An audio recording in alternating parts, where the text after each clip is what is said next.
É basicamente isso que o título do vídeo tá falando. Talvez eu fique rico hoje, talvez não, eu espero que sim, claro. Todo mundo quer ficar rico, né? Porque hoje, se tudo deu certo, eu tô lançando aqui meu jogo Nine Kings. Você tá vendo aqui que ainda não foi lançado, mas ele vai lançar 23 de maio, que é pra ser agora, ou há 30 anos atrás, quando você estiver vendo esse vídeo. E a gente já conseguiu o grande número aí de 225 mil wishlists na Steam, que não é brincadeira, tá? Pra ter uma ideia, se a gente vier nesse site aqui que mostra as wishlists, meu jogo tá aqui 163. Ele não fala o número de wishlists que os outros jogos têm, mas, mano, a gente tá em cima de uns jogos muito grandes assim. Tipo, Dragon Quest 1 e 2 Remake. A gente tem mais wishlist que o Dragon Quest.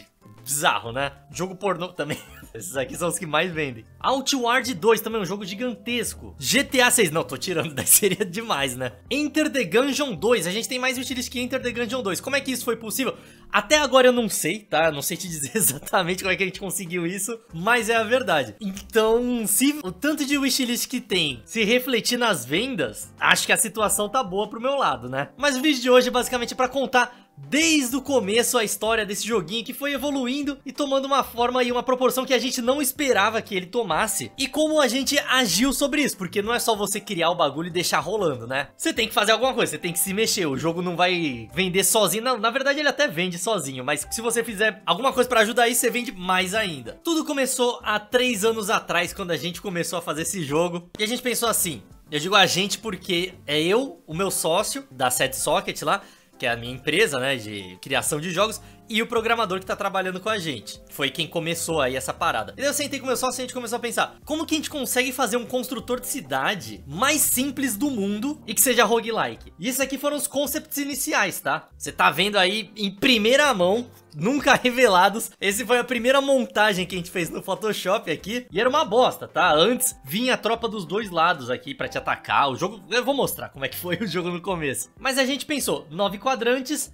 Você tem esse tabuleirinho, você pode jogar cartas que vão construir ou construções ou tropas, né? E essa é a base do jogo e até hoje ele é um tanto parecido com isso. Daí a gente pensou, qual tipo de gráfico a gente quer? Essa aqui foi o primeiro tipo de gráfico que a gente tinha ideia, mas... a gente pensou também em ir pra um lado mais bonitinho. Acabou sendo esse, né? Você sabe, o jogo tá bem parecido relativamente com isso, em questão que ele tem um tom menos saturado, assim, mais monocromático e tudo mais.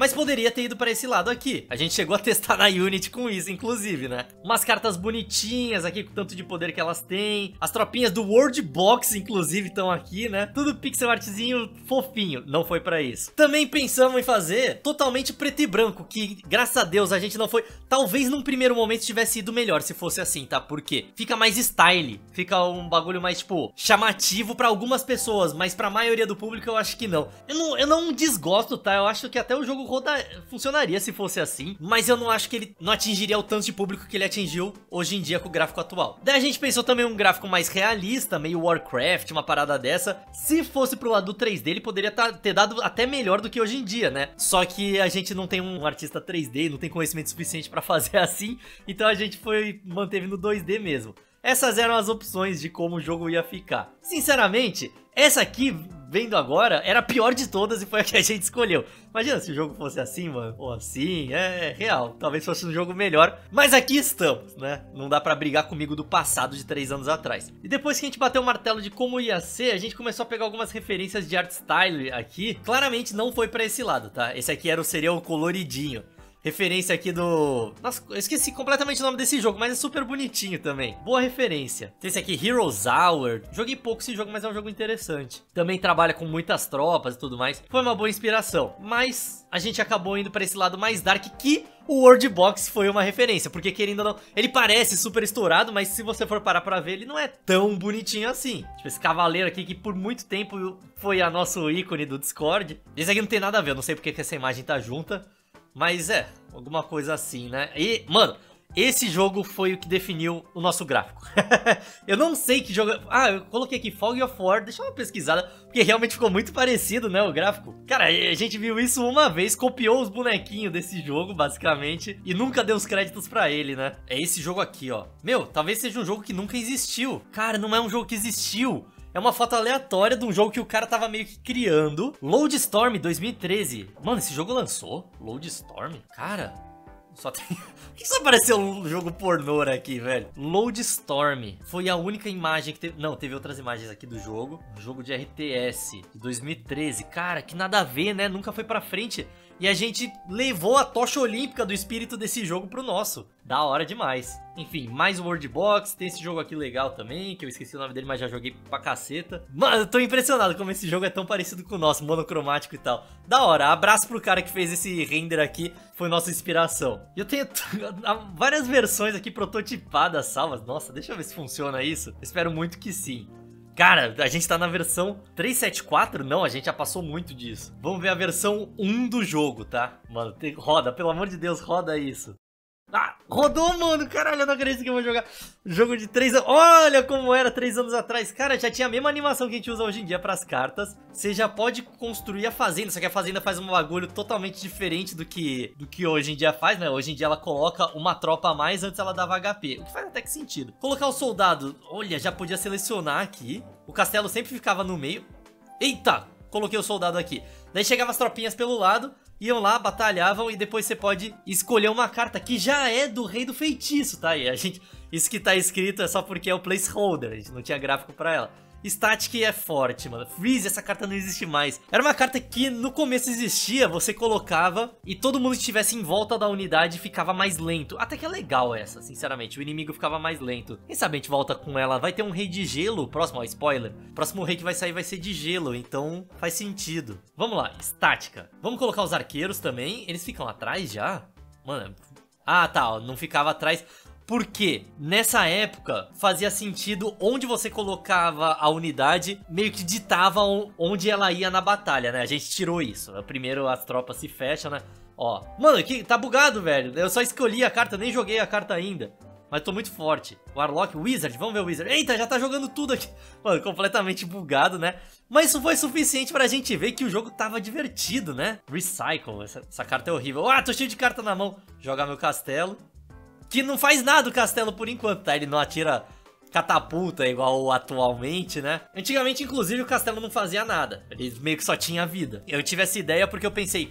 Cara, eu sei que vai ter uma meia dúzia de gente que vai querer jogar o jogo enquanto tá rolando a batalha idle, né? Então, tipo, tem essa catapulta que se tu quiser, tu pode mirar. A maioria das pessoas que eu conheço, eu incluso nisso, aperta o botão automático e a catapulta fica lançando automaticamente. Vamos colocar a fazenda aqui e ver se ela dá um...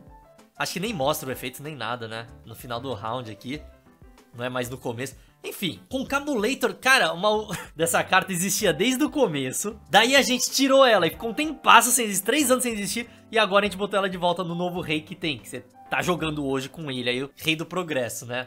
Cara, que daria uma geladeira aqui. Até quando dá pra ir? Mano, era bonitinho, né? Até as tropas, pensando agora. Colocar o Soldier, eu posso upar ele? Posso. Nossa, mas era bem mal feito, né? Mas, cara, prototipar jogo é isso. É você fazer o mínimo produto viável pra você testar uma ideia. E tendo esse mínimo produto, você já vai saber se a ideia foi boa ou foi ruim, tá ligado? E aqui, eu confesso que quando a gente viu isso pela primeira vez, a gente não tinha tanta certeza se ia dar bom ou não. Mas a gente falou, quer saber? A gente já tá aqui mesmo, vamos continuar. Por que tá vindo 4 cartas agora, mano? Enfim, né? Tá aí o jogo. Vamos ver se eu acho uma versão. Putz, eu acho que a próxima versão que tem já é Three Kings. É uma versão já meio beta. É porque a gente deixou isso aqui, essa primeira versão, na mão do programador durante um belo tempo, sinceramente. A gente falou assim, ó, o jogo é isso aqui. Agora Swipe, que é o nome do programa, vai lá e se vira e passa 1 ano fazendo essa porra. E daí quando ele apareceu de novo, ele já tava com essa versão que a gente vai jogar agora pronta, né? A gente, caralho, agora a gente tem um jogo pronto na mão. Essa versão é pra funcionar, tá? Three Kings, que aí já deu erro aqui de vírus. Ah, é porque essa versão tinha um minerador de Bitcoin, né? Se você tem instalado no seu PC, já era. Mano, muito mais parecido do que é hoje em dia. Já tem a música que tem hoje em dia, vou tirar inclusive o volume. E eu não posso nem mudar pra inglês, né? Ele não dá essa opção. Vai ter que ser no português cagado. Aqui a fonte não tem acentos, basicamente. Isso já foi arrumado. Calma, isso aqui é uma versão super antiga. A gente pode escolher um de 3 reis, né? Vamos escolher o Rei do Nada, que é o mesmo gráfico hoje em dia. Tirar esse console daqui. E esse rei que apareceu agora, que era o Espantalho, É tipo, a rebelião, que é você lutando contra o seu próprio rei. Só que não dá pra saber que é isso, né? Por isso que hoje em dia é uma carta do rei toda borrada. Vamos colocar um arqueiro aqui. Antes o castelo ficava travado no meio, tá? Foi só depois que veio a ideia, que muita gente reclamou, que a gente colocou a ideia do castelo vir pra trás. E outra, você tinha que jogar o jogo no slow motion, que é a velocidade normal dele. Ah, não, tá aqui. Dá pra deixar no... Mas fala aí, bosta. Tá tranquilo. O mago de guerra era do rei do nada, né? Capa de A. Não, é capa de aço. Tá vendo essa bolinha aqui? A ideia é que quando você tivesse em anos mais altos, viriam cartas com níveis mais altos. Então já ia vir soldado nível 3 na sua mão. A gente aboliu isso. E fez sentido, tá? Se eu jogar um soldado em cima do arqueiro, funciona? Não. Aqui. Cara, sinceramente é uma tropa forte, tá? Os bonequinhos são o mesmo, inclusive o projétil do mago tá melhor aqui. Acho que a gente devia voltar com esse, velho, essa bolha estranha. Mano, tinha uns efeitinhos bem melhor nessa época, hein? O problema é que começou a ter 500 tropas pra cada lado e a gente teve que abrir mão dos efeitinhos se a gente quisesse que minimamente rodasse num computador e quem sabe no futuro num celular. Então, né, não tem como. Torre de guarda, a foto dela tá completamente diferente, é outra coisa. Concabulador. Vai atirar flecha? É isso? Tá atirando. Foi só um teste no caso, né? E daí a gente pegou isso aqui, literalmente, a gente pegou isso, mandou pra Gamescom e falou assim, ó, Gamescom, a gente tem 2 jogos. Tem o Nine Kings, que na verdade agora é Three Kings, né, a versão alpha dele.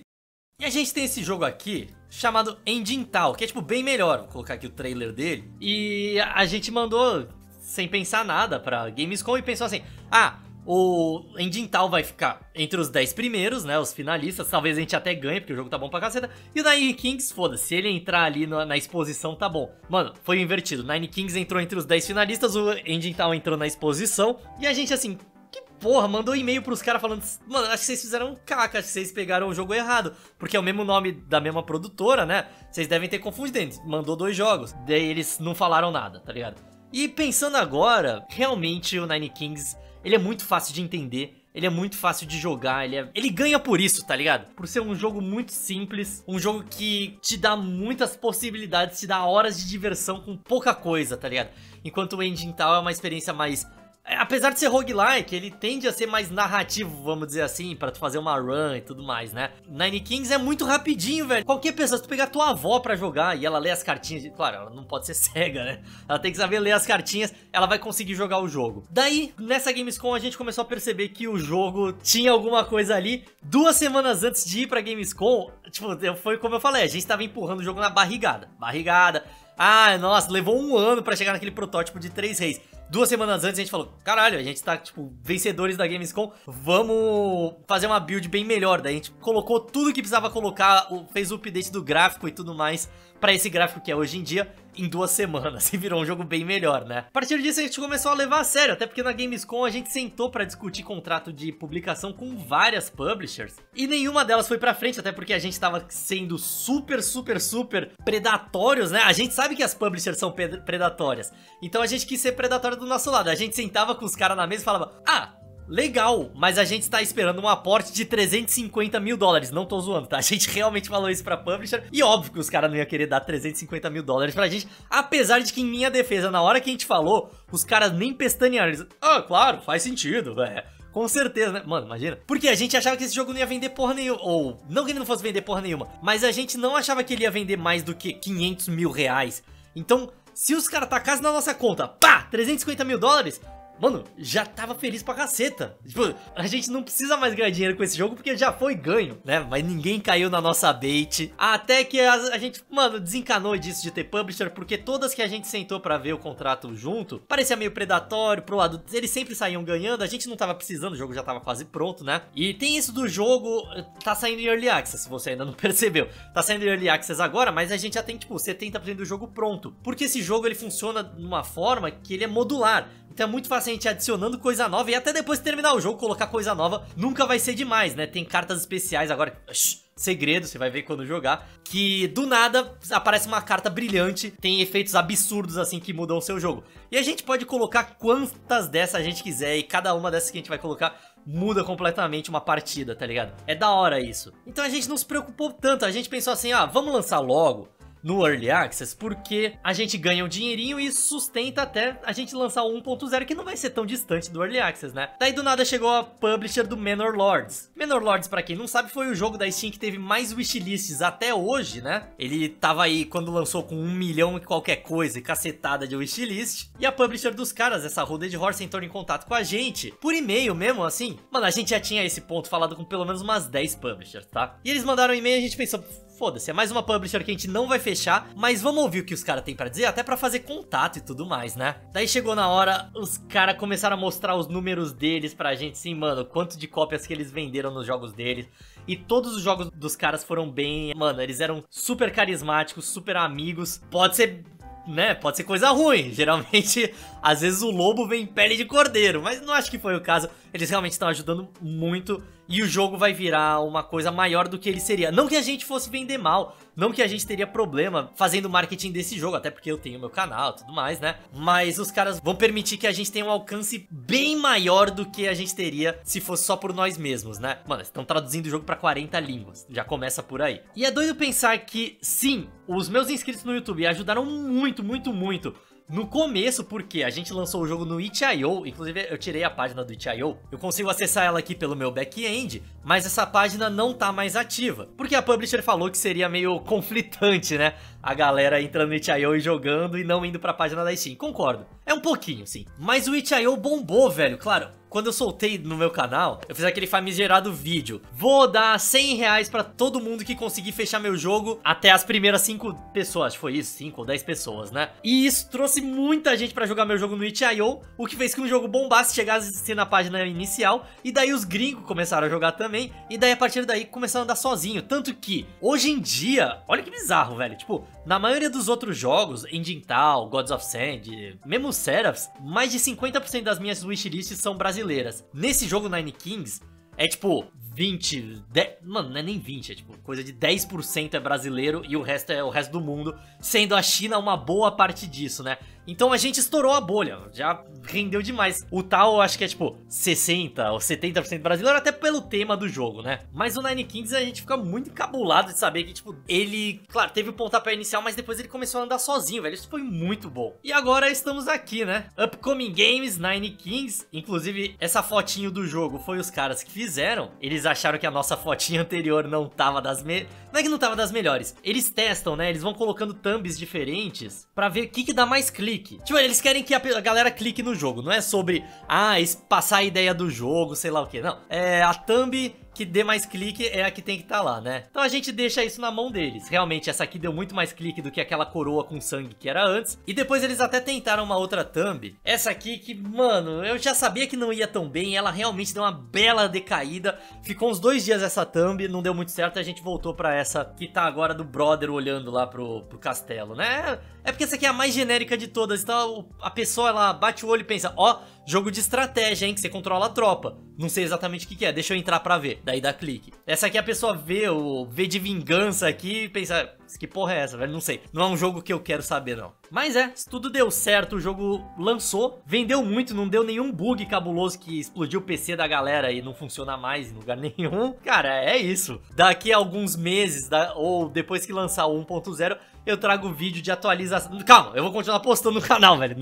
Não se assuste, o canal continua normalmente. Depois eu faço outro vídeo mostrando aqui o que o Nine Kings trouxe pra gente, né? Essa história toda do lançamento, que vai ser uma nova página nesse livro aí, da minha história como game dev. Vamos ver. Se você tem interesse em jogar o jogo hoje, a gente tá lançando com um baita desconto. Sim, o preço é meio salgado pro Brasil.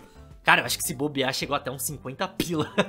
Mas foi questão de marketing da publisher, que eles sugeriram que a gente fizesse isso pra sempre deixar o jogo na promoção. Então o preço de verdade é esse que tá na promoção. Não compra fora da promoção, velho. É, tem que ser na promoção. Então aproveita, vai lá, compra e deixa um comentário se você gostar. Se não gostar, não deixa comentário não, tá? Na Steam. E é isso aí. Nada, não tem mais nada pra falar. Até mais. Tchau.